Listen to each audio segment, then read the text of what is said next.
Welcome to McPlum, simple solutions served daily. Hello everyone. In this video, I will show how to change a Nissan Pathfinder key battery. First, let's prepare. You will need a small flathead screwdriver and a fresh CR2032 3-volt coin battery. It is important to have a clean, well-lit area to work in. Begin by locating the release button on the back of your key fob and slide out the emergency key. Set this key aside in a safe place for later. Now, let's open the key fob. Look closely at the side of your key fob for a small notch or slot. This is where you will insert your small flathead screwdriver. Gently insert the tip into the slot.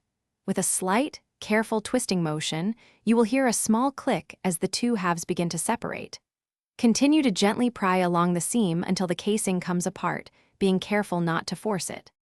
With the key fob open, you will see the old CR2032 battery.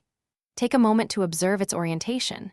Usually, the positive side, marked with a plus sign, faces downwards. Use your small flathead screwdriver to gently pry the old battery out of its compartment. Now, take your new CR2032 battery, holding it by the edges to avoid fingerprints, and insert it with the positive side facing down, just like the old one. Finally, let's reassemble and test your key fob. Carefully align the two halves of the key fob casing. Press them together firmly around the edges until you hear and feel them snap securely into place. Ensure there are no gaps. Once reassembled, slide the emergency key back into its designated slot.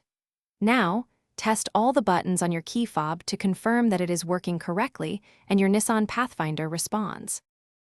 Thanks for watching. Stay juicy and subscribe.